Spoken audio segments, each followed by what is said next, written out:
Olá, seja bem-vindo a 88,7 FM, a Jovem Pan de Blumenau para todo o Vale Europeu, pelo 88,7 FM. Aqui você tem boa música, entretenimento de qualidade e informação pontual na hora certa. E estamos mais um episódio aqui do Conecta Pan. E o Conecta Pan também está no youtube.com/Jovem Pan Blumenau. Então você que está iniciando esse vídeo, hoje a gente vai falar sobre saúde. A gente vai falar também sobre Glória Maria e um pouquinho do que levou essa jornalista para uma outra jornada. Mas antes, eu quero convidar você que está na internet e você também que está no 88,7 FM, pegar o seu celular, o seu computador e se inscrever no nosso canal do YouTube, pois você já sabe, todos os dias a gente apresenta um conteúdo novo, seja de entretenimento, de saúde, de curiosidades, principalmente da informação de Blumenau e do Vale Europeu, para Santa Catarina, para o Brasil e para todo mundo, pelas ondas do rádio e também pela internet. Ou seja, é a Jovem Pan Blumenau fomentando o nosso conhecimento, nossos profissionais, o nosso talento para o Brasil e para o mundo. E hoje estamos recebendo a neurocirurgiã, que também faz parte da equipe do Hospital Santa Isabel, Daniele Delara, para falar sobre Glória Maria e a doença que levou ela para um outro plano, muitas pessoas falam plano espiritual, cada um tem o seu credo. Isso aí. Mas, primeiro, seja bem-vindo aqui à Jovem Pan Blumenau 88,7 FM. Muito obrigada, uma satisfação estar aqui com vocês hoje. Doutora, falando um pouquinho do tema que puxou, início desse ano a gente teve uma personagem da televisão brasileira, do jornalismo brasileiro, que foi a Glória Maria. Muitas pessoas não sabiam que ela estava doente e não sabiam que doença também acabou levando ela a óbito, né? E que foi uma doença ligada a essa parte do cérebro. O que houve com a Glória Maria e por que não foi um fato que as pessoas, até então, conseguiram diagnosticar uma percepção, as pessoas como telespectadores, vamos dizer fãs, né? Uhum. E só depois dela ter vindo a falecer é que aí foi se discutindo sobre a doença dela. Então a Glória Maria, ela tinha um câncer, né, um câncer de pulmão, ou seja, um tumor maligno que se originou ali. E ao longo desse processo do câncer, em que ela fez questão de esconder, assim, né, é uma mulher que me parece ser assim, muito vaidosa, né, muito dona de si, então ela preferiu não divulgar. E ao longo desse tratamento, desse processo, ela teve uma metástase cerebral. Então, o que é uma metástase, né? É um pedaço de um câncer que, através da corrente sanguínea, migra e vai para um órgão diferente. Então, por exemplo, uma pessoa pode ter um câncer da próstata e ter uma metástase num osso, longe, né? Da perna, do braço, osso do crânio. Né? Pode ter um câncer do intestino e ter uma metástase para um outro órgão, um pulmão, por exemplo. Né? No caso da Glória Maria, ela teve um câncer de pulmão que teve uma metástase para o cérebro. Então, um pedacinho desse câncer foi através do sangue e se alojou nas células do cérebro e ali fez o que as pessoas chamam de uma raiz. Né? Se alojou ali, encontrou um ambiente bom, cheio de sangue, nutrientes, e ali começou a crescer. Então, um segundo câncer localizado no cérebro. Né? O cérebro, ele recebe 25% do débito cardíaco. O que isso quer dizer? Que pelo menos 25% de todo o sangue que circula no nosso corpo vai para o cérebro. Então, um pouquinho vai para o rim, um pouquinho vai para o intestino, um pouquinho vai para o estômago, mas 1/4 disso tudo vai para o cérebro. Então, a circulação de sangue ali é muito alta e, por consequência, se você tem alguma célula inadequada, indesejada, circulando no seu corpo, a chance de ela passar e talvez se alojar nesse órgão é muito alta. E isso foi o que aconteceu com a Glória Maria. Ela teve uma metástase cerebral. Então, de fato, o câncer que acabou levando ela iniciou no pulmão e aí, de fato, o que acabou acometendo, sendo complicador, não conseguindo fazer com que o tratamento fosse efetivo dentro da realidade de saúde dela e do câncer, foi o do cérebro. Pelo que foi divulgado, parece que sim, né? As metástases, elas podem ser únicas. Então, eu tenho um pedacinho desse câncer e ele vai pela corrente sanguínea e se aloja no órgão. Então, vou falar do cérebro aqui, que é a minha especialidade. Se aloja no cérebro, né? Quando eu tenho uma metástase única, a minha gama de opções terapêuticas, de tratamentos que eu posso oferecer para essa pessoa é grande. Eu posso fazer uma cirurgia e remover essas células de forma completa, a depender da localização em que isso está. posso precisar de radioterapia, posso precisar de quimioterapia e posso precisar dos dois, né? Quando uma pessoa tem metástases múltiplas, ou seja, diversos focos dessas células em diversos pontos do cérebro, a situação começa a ficar mais complicada, né? Porque não tem como eu operar diversos pontos da cabeça de uma pessoa e ela continuar lúcida, viva, conversando, né? Então aí a possibilidade de cura já cai bastante. Doutora, uma pergunta dentro desse contexto e bem da área de especialidade da doutora, que é neurocirurgia, né? Então, sim, o cérebro e o sistema nervoso. Quando a gente escuta, e eu falando como leigo, eu conheci algumas pessoas que tiveram o câncer no cérebro, em alguma parte, óbvio. O câncer no cérebro, a gente tem o Oscar Schmidt, que é uma pessoa famosa, sim, que ele tem cura ou não, que nem a gente fala, e eu tô falando de conversa aleatória, assim, né? Tipo, que nem quando escuta, a pessoa tem no pâncreas, já tá condenado. Também se fala às vezes do cérebro, já tá condenado. Isso é mito? Isso é fato? Isso é uma pergunta muito legal, especialmente nesse momento que a gente está conversando sobre metástases. Então, para entender, primeiro a gente precisa lembrar que existem dois tipos de cânceres ou tumores no cérebro. Vamos usar essa expressão tumores, porque nem todo tumor é um câncer. Os tumores podem ser benignos, ou seja, uma multiplicação de células anormais, mas que não vão para outros órgãos, que não vão abraçar as veias e artérias, elas vão se multiplicar naquela localização e ali ficarão, né? Nós podemos ter, então, os tumores próprios do cérebro, ou seja, são células do cérebro que se tornaram malignas ali, cresceram. Esse é o caso do Oscar Schmidt. Então, ele teve um tumor do cérebro, né? E podemos ter células de outros órgãos que migrarão para o cérebro. E aí são os tumores que nós chamamos de secundários ou metástases. Então, o primeiro ponto para que a gente possa conversar sobre expectativa de vida, cura é um tumor benigno ou é um tumor maligno, independente de onde ele veio, né? Um tumor benigno, geralmente, se você consegue fazer uma ressecção total, ou seja, tirar todo, a chance de cura é altíssima. Tá?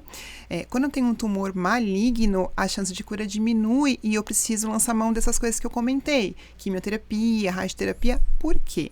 Porque quando eu tenho um câncer, por exemplo, do fígado, eu consigo tirar o câncer e ainda fazer uma margem de segurança, que a gente chama. Tirar uma bordinha ali saudável para ter certeza que não tem nenhuma célula ruim misturada naquela célula do fígado normal. Porque o fígado ele consegue se regenerar e a função dele, de uma forma bem grosseira, é muito semelhante. No cérebro não tem essa oportunidade. Cada pedacinho a mais que eu tiro vai fazer falta. Um cantinho cuida da fala, logo do ladinho 1 centímetro cuida da força, um pouquinho atrás cuida da visão. Então eu não consigo fazer margem de segurança no cérebro. Então a gente vai ali e tira o tumor tentando mexer o mínimo naqueles neurônios, né? Então essa rádio, a químio são justamente para tentar matar qualquer célula que possa ter ficado misturada nesse tecido normal. Então essa é a primeira coisa. A partir daí, o segundo ponto é um tumor próprio do cérebro, que eu vou atacar então apenas essas células ali no cérebro que estão causando problema, Oscar Schmidt novamente, ou é um tumor que já está em outro órgão, que já está doente, portanto, no caso da Glória Maria, o pulmão, e dali atacou um segundo órgão, então eu já tenho uma doença disseminada, eu tenho uma doença mais difundida pelo corpo, então eu preciso fazer um tratamento mais também difuso, fazer uma quimioterapia que vá pegar tanto células no pulmão e células no cérebro, nesse exemplo, né? Se for fazer radioterapia, talvez precise fazer no cérebro e também no órgão que originou esse tumor. Então, às vezes os pacientes falam isso, mas meu vizinho teve uma coisa muito parecida e ele ficou bem. Assim, muito parecida? Nem sempre é, né? Às vezes, dentro do próprio pulmão, nós temos diversos tipos de câncer do pulmão. E cada um vai ter um tratamento diferente. Às vezes não precisa nem de cirurgia. Faz uma biópsia, tira um pedacinho e vai fazer uma quimioterapia, por exemplo. Outros você precisa tirar tudo, né? Então, varia bastante. E ainda bem que hoje nós temos tecnologias específicas para tratar cada um desses tipos celulares, né? Muito comum no consultório também eu tenho esse tumor que apareceu na minha ressonância. Não dá para fazer uma radioterapia? Normalmente não, porque nós não sabemos que tumor que é. Você vai saber se você for lá tirar um pedacinho, mandar para o laboratório, olhar no microscópio. É o tumor meningioma, é o tumor glioblastoma e assim por diante. E para cada um deles haverá sim um tratamento específico.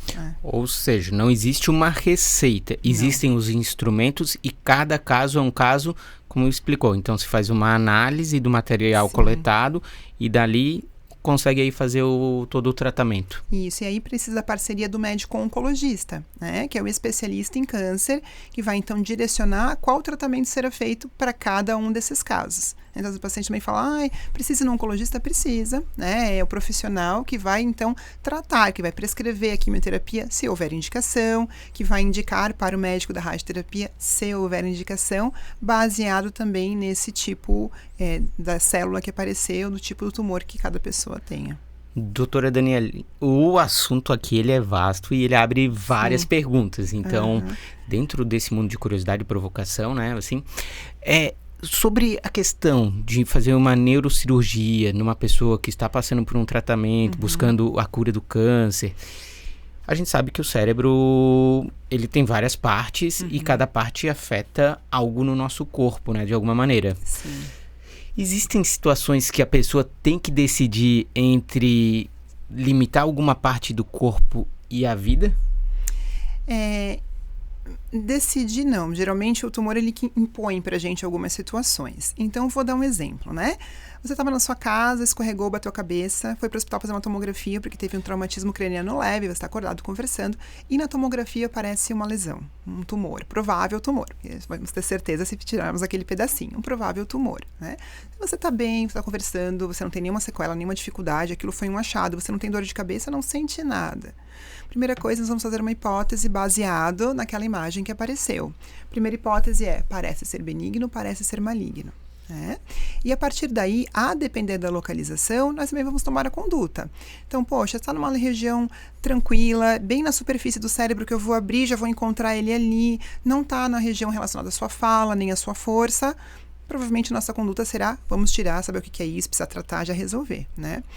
Situação 2, é a mesma pessoa, está profundo, próximo a diversas veias que são importantíssimas para o teu funcionamento, se a gente sabe se coagular ali, vai ficar sem mexer um lado do corpo, né? E a lesão parece benigna. Nós vamos acompanhar essa ressonância. Então, vamos fazer uma ressonância de novo dali a 3 meses, ver se isso não cresceu, porque isso pode estar em você já há anos e você só não sabia, né? Foi um achado.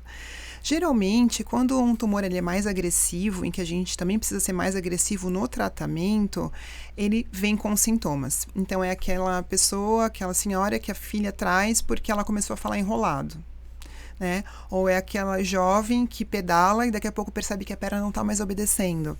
E aí, quando você vai fazer um exame de imagem, tem uma lesão causando essa alteração, né?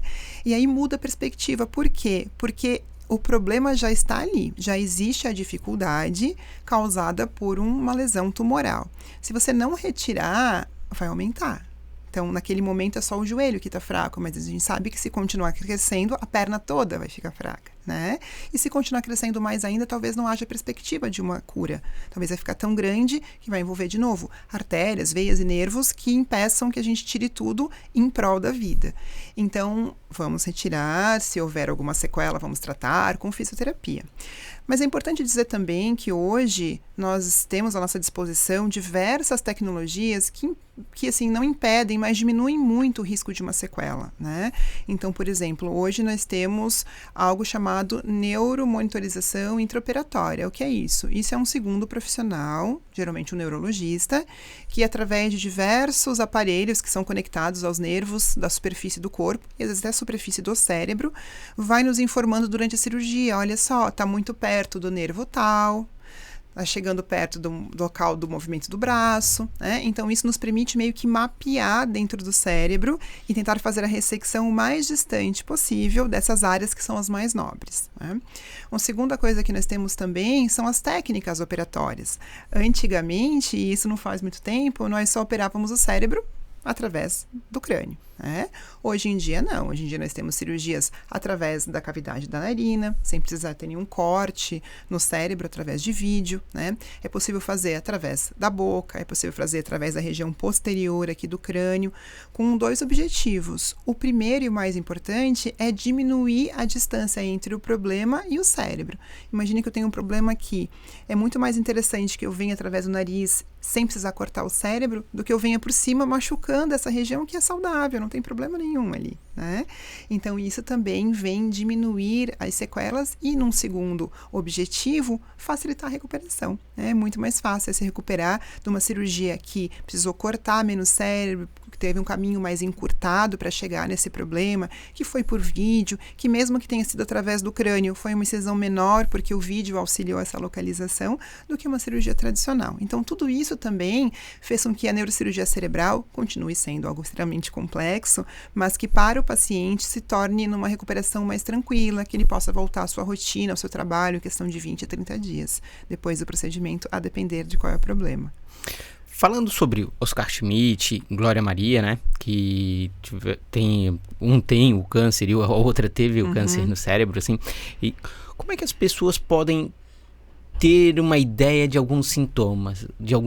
Porque, vou dar o meu exemplo, assim, quando teve ali o falecimento da Glória Maria e escutei sobre o câncer no cérebro, aí eu fiquei pensando assim, meu Deus, tô com dor de cabeça. Aí já vai assim, meu Deus, esqueci um negócio, alguma coisa, ou a perna tá formigando. Sim. Como é que se tem uma dedução que a pessoa pode ter um câncer ou algum outro problema na região do cérebro? Isso eu escuto muito. Até é engraçado, eu sou professora da universidade, começa o semestre em que os alunos têm aula de neurologia, neurocirurgia, todos eles têm alguma doença neurológica, assim, eles começam a sentir tudo que a gente vai explicando na aula, né? Muitas vezes é difícil, porque o cérebro é o comando de tudo. Tudo que a gente faz e que a gente sente está relacionado ao cérebro, né? Você enxergar, você engolir, sentir o gosto do alimento, sentir dor, ouvir, mexer os braços, mexer as pernas, tudo é comandado através do cérebro, né? Então, qualquer uma dessas funções pode ser afetada. Quando que a gente deve ter uma preocupação, buscar um auxílio médico? Quando começa a ter um sintoma novo e ele é persistente. Então, eu sou uma pessoa que eu nunca tive dor de cabeça, não sei o que é isso, e de um mês para cá eu tenho uma dor de cabeça frequente, persistente. Né? Eu sou uma pessoa que eu trabalho, tenho minha rotina, não sou nenhum atleta, mas faço as minhas coisas, e de repente eu comecei a perceber que eu acordo à noite e minha mão está formigando. Um dia eu achei que foi porque eu dormi em cima do braço, outro dia porque eu estava muito cansado, dormi que nem uma pedra, mas terceiro, quarto, quinto dia, esse sintoma não melhorou. Então eu sempre oriento, não apenas falando de cérebro, mas em relação à saúde no geral, né? Observar o seu corpo e sempre também tentar fazer uma relação com a tua rotina. Recebo muito no consultório, minha memória está péssima, pessoas de 30, 40 anos. Você começa a conversar com essa pessoa, ela trabalha o dia inteiro, aí ela faz faculdade à noite, aí ela vai estudar depois que põe os filhos para dormir, ou ela fica trabalhando no computador até 3 horas da madrugada, aí ela acorda no outro dia às 6:30 da manhã, não pratica nenhuma atividade física, o sono é terrível, está estressado, né? Então, o cérebro não vai funcionar direito, ela não tem doença nenhuma, ela tem uma péssima qualidade de vida. Então, assim, também tentar relacionar a tua rotina. Mas, de uma forma geral, quando há sintomas persistentes e que você não consegue identificar uma causa, estou dormindo legal, eu pratico atividade física, de novo, não sou nenhum atleta, mas tenho ali minha rotina, nunca senti isso, sempre é legal procurar, né? Cefaleia é uma das coisas mais difíceis de diagnosticar, porque tudo pode causar cefaleia, dor de cabeça. Você está com fome, pode causar dor de cabeça. Está preocupado, pode causar dor de cabeça. Né? Tomar café de mais ou de menos pode causar dor de cabeça para quem tem o hábito de tomar. Então, é muito difícil. Então, geralmente, o sintoma, na prática, não é só a dor de cabeça. Então, assim, tenho dor de cabeça, mas também minha visão está borrada, também eu percebo que a minha boca treme do nada, eu nunca tive isso, também percebo, sabe? Sempre tem alguma coisinha junto. Então, sempre observar os sinais que o corpo dá e, em dúvida, procure. Melhor procurar e não ser nada. Ai, que alívio, né? Do que você ficar achando que não tem nada, que não é nada, e quando for procurar já é tarde para tentar achar uma solução. Essa explicação no final de procurar até me abriu para uma outra pergunta, mas antes eu queria seguir na questão de hábitos para a questão do câncer no cérebro, assim, consumo de drogas, hábitos que a pessoa pode ter desde alimentação ou de exercício físico ou profissional, algo, isso pode proporcionar algo benéfico ou maléfico que possa ocasionar um câncer no cérebro? E também qual é o peso da genética dentro disso? Sem dúvida. Eu tinha um professor que falava que nós somos que nem uma plantinha. Se você dá uma aguinha boa, um adubo legal, a plantinha cresce bem. Se você ficar jogando xepa de cigarro na plantinha, vai secar ali, não dá água, vai secar e vai morrer, né? Então, hoje é muito claro, né, para a ciência, que hábitos de vida saudáveis, eles vão permitir com que você tenha uma qualidade de vida e uma expectativa de vida muito superior. E não tem segredo, é aquilo que todo mundo sabe que precisa fazer, mas geralmente a gente não faz, né? Se alimentar adequadamente, evitar dietas ricas em gordura, em açúcares, né? Escuto muito, você tem diabetes? Não, não tenho. Quando é que é o seu último exame? Ih, faz uns 8 anos que eu não faço. Então, não tem ou não sabe que tem, né? Então, de novo, procurar auxílio médico, não precisa estar com sintoma para você, uma vez ao ano, fazer exames de rotina. Tem muitas empresas que já fazem no seu, né, laboral ali, mas a maioria, hoje em dia a gente tem um grande número de pessoas autônomas, né, que acabam na correria do trabalho deixando para lá. Então, evitar a obesidade. A obesidade é um dos principais fatores no mundo hoje causador de câncer, né? A prática de atividade física, você não precisa gastar, pode ser uma caminhada, pode ser andar de bicicleta, mas não conta assim, eu vou caminhando para o meu trabalho. Ali não conta. Você está na correria, está preocupado, não está com o calçado adequado, nem a tua roupa, você não está olhando para o teu ambiente, está ali contando a hora, né? Não, é o momento da caminhada, né? Mas eu não tenho esse horário. Ninguém tem. Se a gente não separa um horário, não tem. Então, isso está diretamente relacionado, né? O cigarro, não preciso nem falar, né? Todo mundo sabe que o cigarro é causador de câncer, não só de pulmão, mas de inúmeros tipos de câncer, né? Consumo de drogas, como você falou, ilícitas também, como o álcool, por exemplo. Tudo isso vai facilitar com que o teu corpo fique mais fragilizado e propicie o surgimento de câncer. Falando de genética, tem alguns tipos de câncer que nós sabemos que tem um fator genético mais forte, né? A mama é uma coisa que a maioria das pessoas já sabe, né? O câncer de mama tem uma relação genética muito alta, então se você tem histórico na sua família, é importante procurar, ir atrás, fazer exames de rotina de forma mais precoce, né? Ovário também, tá? Câncer de cólon, que é o intestino, também, né? Então, tem alguns cânceres que a genética também pesa bastante. Então, se você tem na sua família, mas eu tenho, meu pai teve de fígado. Então, agende uma consulta com um gastro, um hepatologista, faça uma avaliação, lembrando de novo que dentro do mesmo órgão existem vários tipos de cânceres, benignos e malignos. Então, eu estou falando de uma forma bem geral aqui, mas é importante que se você tem na sua família, tem uma preocupação, vá atrás. Na minha área, no cérebro, a maioria não é genética. A maioria não é genética, são situações bem pontuais e geralmente são síndromes, ou seja, não é só o câncer. Então a pessoa tem o câncer e tem outros sintomas associados, então é câncer e epilepsia, câncer e manchas na pele. Então, no cérebro, a grande maioria não tem relação genética, são o que nós chamamos de mutações ao acaso. Então, uma célula que era normal, ela vai se reproduzir e nasce alterada, e a partir daquele momento ela começa a se multiplicar e dá origem a outras alteradas, até que forma essa carne que nós chamamos de tumor, né? Então, a grande maioria dos tumores cerebrais não tem relação genética, mas na maioria, em grandes números de órgãos tem sim, e é importante ir atrás disso. E mesmo que você tenha na sua família um histórico, né? Se você tiver uma qualidade de vida, a sua possibilidade de não ter ou de passar por esse tumor de uma forma mais tranquila, né? É claro que uma pessoa de 20 anos, saudável, que pratica atividade física, não é obesa, ela vai ter uma recuperação cirúrgica muito mais tranquila do que uma pessoa de 70, que já está enfraquecida, a musculatura já não é aquela coisa toda, já tem diabetes, hipertensão, colesterol alto. Então, quanto melhor a tua saúde, mais fácil, mesmo que surja um câncer, que você vença essa batalha e possa continuar vivendo por muitos anos. Doutora, até agora falando sobre lesões no cérebro, eu lembrei de um filme que até foi feito pelo Will Smith, que era um caso real em relação ao futebol americano, que teve uma discussão, porque é um esporte de extremo contato, como também a gente tem algumas artes marciais, o próprio boxe. Esses esportes de impacto que impactam direto a cabeça da pessoa e, consequentemente, o choque do cérebro, né? Isso pode ser um causador de lesão que possa evoluir para outros problemas? Pode. Aí não relacionado a câncer, mas geralmente relacionado a alterações cognitivas que nós chamamos. Então, quais são? Por exemplo, alterações de memória, né? Alterações de cálculo, um declínio rápido da função cerebral, que o declínio vai acontecer ao longo da nossa vida, né? A agilidade mental, ela vai diminuindo com o passar dos anos no idoso, mas acontecer muito mais rápido. Alterações como até teve alguns lutadores de boxe, né? Como Parkinson ali, que na verdade é um distúrbio de movimento. Então pode sim. Então nesses esportes em que há muito contato, isso vai fazendo como se fosse micro lesões no tecido cerebral. E o cérebro vai cicatrizando essas lesões. Então faz uma machucadinha ali, uma machucadinha aqui, mas como eu comentei antes, o cérebro, a gente não pode se dar esse luxo com ele. Não tem lugar que não tenha importância, não tem lugar que não tenha função. Tudo tem função.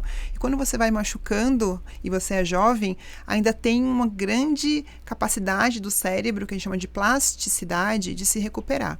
Conforme os anos vão passando, a gente vai perdendo essa plasticidade e vai perdendo também a capacidade ali do sistema todo, o corpo todo de funcionar da mesma agilidade, vai fazendo falta. Né? E aí vai trazer, então, essas alterações que nós percebemos e que são, sim, reais em lutadores de futebol americano, jogadores e lutadores de boxe e esses esportes de bastante contato. Então, é perigoso.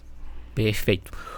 Continuando com a pauta ali, uma outra pergunta que tem, e também foi dentro do que a doutora falou, muitas vezes as pessoas vêm com uma frase pronta assim, quem procura acha. Uhum. E aí até estava falando da questão da importância das pessoas, em qualquer dúvida que tiverem, procurarem um profissional da área da saúde, um médico especialista na sua área, ali.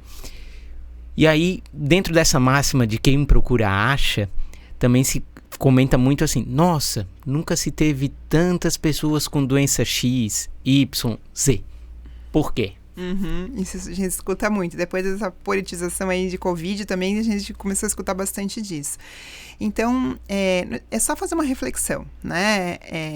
Como era o nosso acesso à saúde 30 anos atrás? Quer dizer, quando eu nasci, 40 anos atrás ainda estava acabando INAMPS, essas coisas assim, né? O acesso, falando de neuro, o acesso aos exames de imagem era muito limitado, né? Pensar na nossa região, quantos aparelhos de ressonância tinha aqui há 20 anos atrás, né? Quantos nós temos agora, né? Qual a possibilidade de o sistema público de saúde oferecer uma ressonância para você 20 anos atrás? Qual é a possibilidade agora? Né? Então, o acesso, estou falando apenas de exames de imagem, mas a todo tipo de investigação aumentou muito. Hoje, usando aquele exemplo que eu falei antes, se você cair, bater sua cabeça na sua casa e ficar um pouco tonto, você vai para qualquer hospital público e vai ser feita uma tomografia do seu cérebro, né? E às vezes nessa tomografia a gente acaba descobrindo algo que, se fosse deixar se manifestar, estaria muito maior. Talvez fosse uma doença muito mais grave que não pudesse ser tratada. Então, tem várias pesquisas, inclusive, a respeito disso. Houve, alguns anos atrás, uma polêmica relacionada ao uso de celular, que o celular estava causando câncer, porque aumentou muito o número de câncer. E aí, várias pesquisas, até eu tive a oportunidade de assistir uma palestra de uma pesquisadora da Universidade Karolinska, que é a universidade que escolhe quem vai receber o Nobel de ciência, e ela conduziu uma pesquisa dessa e percebeu que o que aconteceu foi isso, as pessoas tiveram mais acesso aos exames de imagem, né? Então ela fez uma comparação, quantas pessoas tinham com câncer, quantas máquinas de aparelhos de imagem tinham e quantas tem agora. Então a população cresceu, mas a oportunidade de fazer exames cresceu muito mais. Então o que acontece é que hoje, ainda bem, nós fazemos mais diagnósticos, né? Então, eu sempre escuto, você tem alguma doença na sua família, sua avó é viva? Não, minha avó já morreu. Morreu de quê? Morreu de velhinha. Ninguém morre de velhinho, né? Alguma doença essa pessoa tem. Pode ser uma doença natural do passar dos anos, uma pressão alta, o coração foi ficando fraquinho, mas alguma doença tem. Só que no passado nós não fazíamos esse diagnóstico. Hoje nós sabemos. Então, não há qualquer evidência de que há um aumento do número de câncer. O que há um aumento é no diagnóstico dessas doenças, o que é ótimo, porque permite com que a gente trate essas pessoas ao invés de simplesmente morrerem sem diagnóstico. Né? A mesma coisa, ainda usando a minha área, AVC. Né? Então, hoje, nós temos diversos serviços de referência para tratamento ágil de um AVC, em que a pessoa pode entrar sem mexer metade do corpo e usa uma medicação que dissolve esse coágulo que está ali dentro e a pessoa, em questão de minutos, volta a falar e se mexer. Né? Então, aqui na nossa região é o Hospital Santa Isabel. Em cada região tem o seu hospital. Tá? Então, isso também permitiu mais diagnóstico e também, hoje em dia, mais tratamento. Então, o que acontece é isso. Nós, ainda bem, estamos identificando mais precocemente essas doenças e oferecendo o tratamento que elas precisam. Agora, uma pergunta pessoal na caminhada profissional, né? O leigo falando, a gente fala que, quando escuta, fala que o cérebro é um mistério, assim. Mas, aí aquela pergunta, por que na escolha da medicina, neurocirurgia? Neurologia, no geral, o cérebro sempre foi muito encantador para mim. Esse mistério que a gente fala, né, tá baseado nas conexões e que foram descobertas e que ainda são descobertas até hoje. Muitas relações, muitas vias, né, o funcionamento das doenças, ainda tem muitas que a gente não entende muito bem, sabe como elas se manifestam, como é o tratamento, como ela vai progredir, mas às vezes a gente ainda não entende muito bem como isso acontece lá dentro do cérebro. Então eu achei fantástico esse mistério e comecei a estudá-lo durante a faculdade. Eu tive alguns professores que me inspiraram muito, tanto na sua prática quanto nas suas aulas. Eu achava extremamente interessante aquilo. E um belo dia eu tive uma aula de demências. Eu me lembro como se fosse hoje.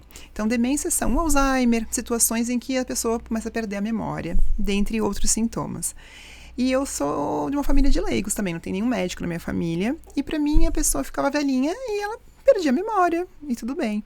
E nessa aula, o professor explicou que não. Existem diversos mecanismos no cérebro que vão fazer com que isso ocorra de uma forma patológica, uma doença, ou na progressão natural da idade. E aquilo fez, assim, uma chave. Aquilo para mim foi, nossa, mas isso é muito fantástico. Olha que sistema incrível. E aí eu comecei a acompanhar a neurologia, neurocirurgia, assisti uma neurocirurgia cerebral e vi o paciente entrar para uma cirurgia lúcido, conversando, ter seu cérebro aberto, um tumor enorme ser retirado e ele sair da cirurgia conversando e lúcido. E aquele dia eu decidi que era isso que eu queria fazer para mim. E lá se foram já praticamente 20 anos. Então é uma área fantástica. A medicina toda é fantástica, assim, mas é o meu xodozinho, gosto muito. E desse mistério do cérebro, ficou muito claro no nosso bate-papo que muito se descobriu, e aí o outro lado da mesa leigo, né, da área, que se conhece mais do que eu pensava. Mas existe muito a se explorar ainda do cérebro? Ou, na verdade, não se explorar foi, mas ter uma compreensão melhor? Assim, já há uma compreensão bem grande do funcionamento cerebral, né? Eu vou falar do corpo todo, no geral. O nosso corpo é um mistério, né? É algo incrível também. Eu sempre brinco no consultório. Todo mundo come camarão e fica feliz. Eu, se comer, morro porque eu tenho alergia.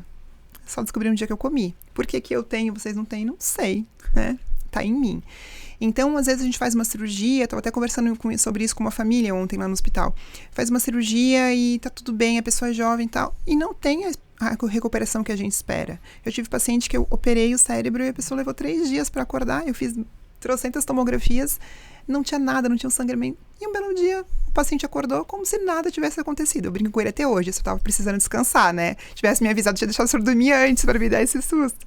E às vezes é uma pessoa idosa, cheia de probleminha, que a gente vê ali com todo aquele cuidado, achando que vai ser super difícil, e acorda como se nada tivesse acontecido. Então o nosso corpo em si, ele já é um mistério. Nem tudo que a gente imagina que vai acontecer, acontece. Nem toda evolução é da forma com que a gente planeja.